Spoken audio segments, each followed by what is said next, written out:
Bienvenidos a un nuevo vídeo en el canal de Autismo. Esta vez vamos a hablar de los desórdenes de alimentación en el autismo y su incidencia en el desarrollo de los más pequeños.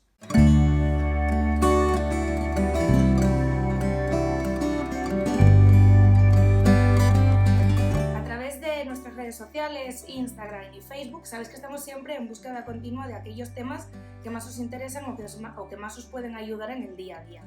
Después del vídeo que grabamos acerca del MMS y el fraude de la pseudociencia o los tratamientos pseudocientíficos, sabemos que uno de los temas que más os interesan es todo lo que tiene que ver con los desórdenes de alimentación en el autismo. ¿Cuáles son las causas? ¿Cuándo existe un auténtico desorden de alimentación? ¿Cuándo es una intolerancia? ¿Cuándo es conveniente llevar a cabo una dieta libre de gluten y caseína? A lo largo de mis años o de mi trayectoria trabajando con familias de personas con TEA, tanto en España como en Latinoamérica, he encontrado muchísimos casos en los que los chicos mantienen dietas que llamamos restrictivas o dietas limitantes en cuanto a según qué sustancias o componentes. Es un tema que realmente me preocupa y que a medida que vayamos ahondando esta temática en el canal, pronto traeremos a una terapeuta ocupacional especializada en trastornos de alimentación de origen sensorial y también a una nutricionista. Nuestro objetivo hoy es comenzar a resolver parte de estas dudas y sobre todo a asentar los principales conceptos que os pueden ayudar a entender cuándo existe verdaderamente un desorden de alimentación en personas con TEA. Cuando hablamos de desórdenes de alimentación es muy importante diferenciar un desorden de una alergia o de una intolerancia alimentaria. Un poquito más adelante en el vídeo vamos a definir cada uno de estos conceptos.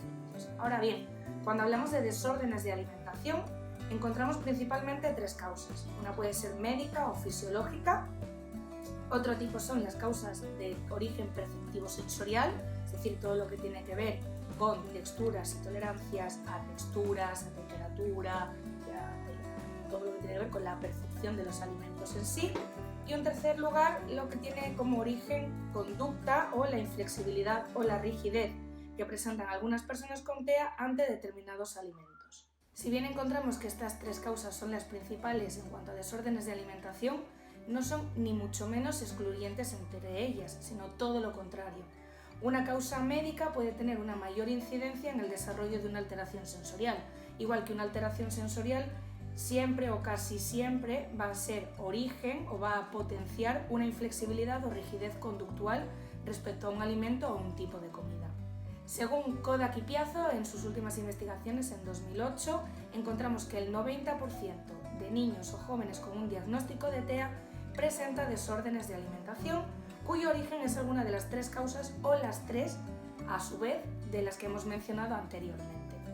Ahora bien, si el 90% de jóvenes o de niños con diagnóstico de TEA presentan problemas de alimentación, encontramos que entre un 40 y 50% de estas familias, tanto en Europa como en Estados Unidos, han llevado a cabo o llevan a cabo algún tipo de dieta restrictiva para afrontar o para abordar los diferentes desórdenes de alimentación de los más pequeños. Una de las principales dietas y sobre la que más preguntas recibimos es todo lo que tiene que ver con el gluten, la caseína, la lactosa, la fructosa.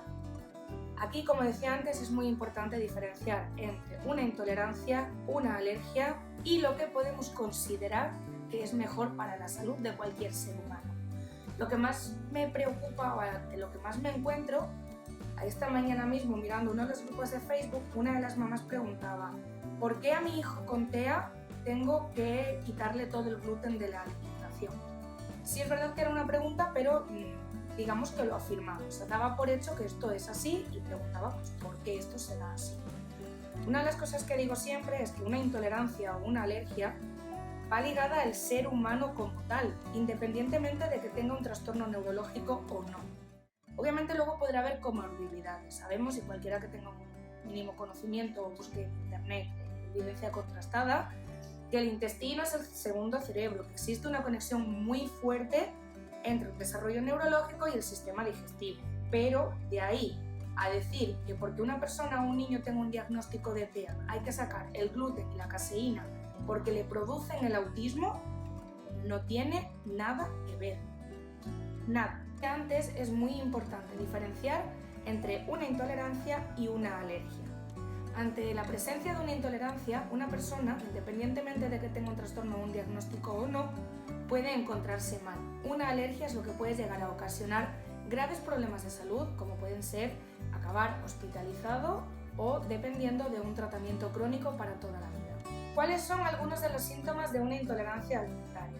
Náuseas, vómito, dolor de cabeza, es decir, aquellas manifestaciones que tiene el cuerpo para decir, hey, algo no va bien, algo no nos está sentando bien. Sin embargo, ante una alergia, nuestro sistema inmunitario reacciona como si se tratase de una infección o de una invasión. Reacciona en contra de esta sustancia o de este componente. A diferencia de una alergia, una persona que presenta una intolerancia alimentaria, aunque no es lo adecuado o no es lo aconsejable, puede llegar a consumir estos componentes o estos productos de forma puntual y excepcional a lo largo de la vida sin tener una mayor repercusión que la que hemos mencionado anteriormente.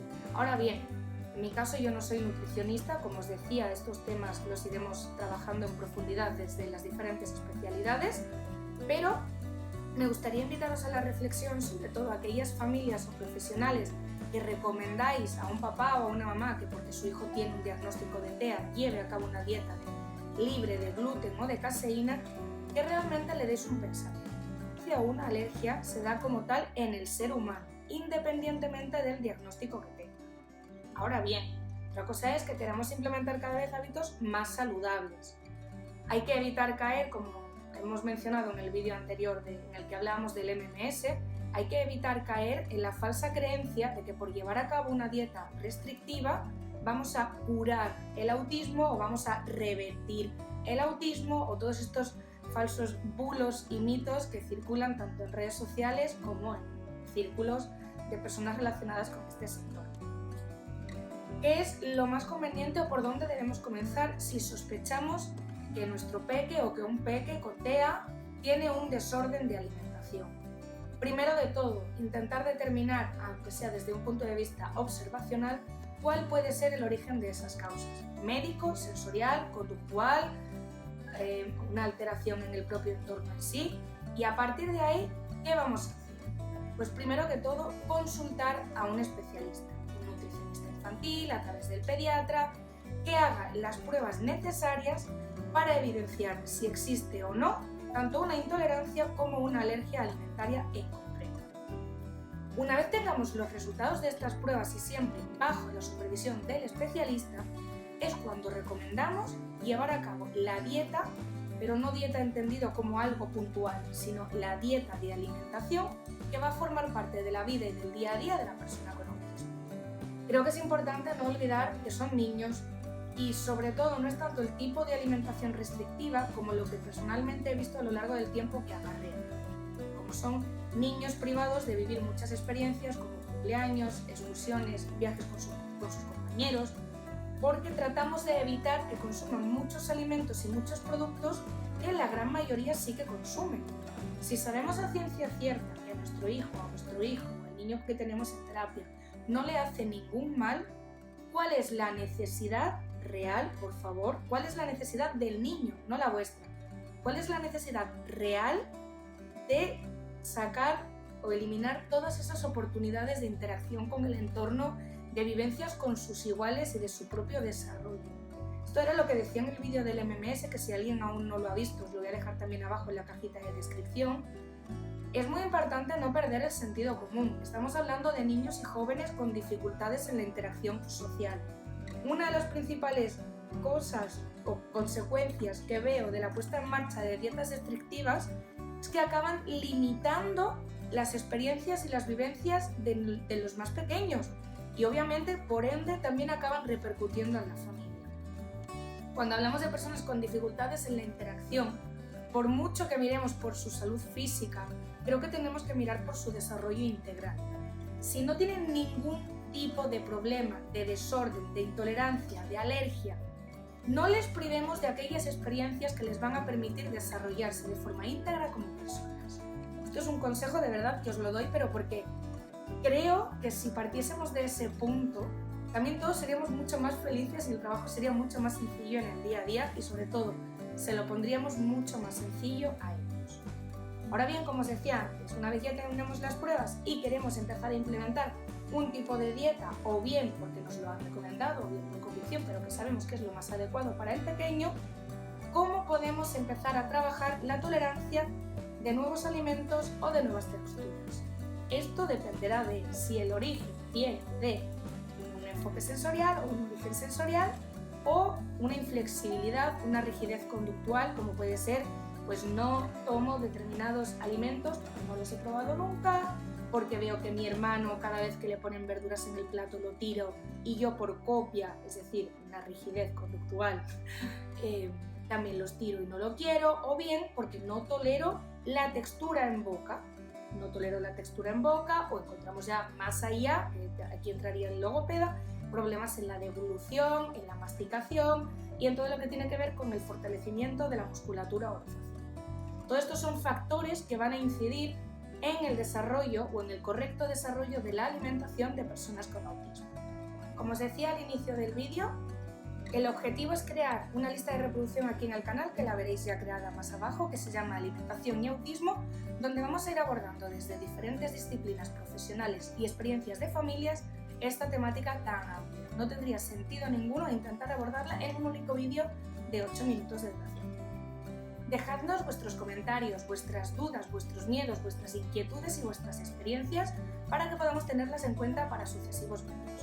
Estoy segura de que tanto como profesionales como familias tenéis muchísimo que aportar en este tema.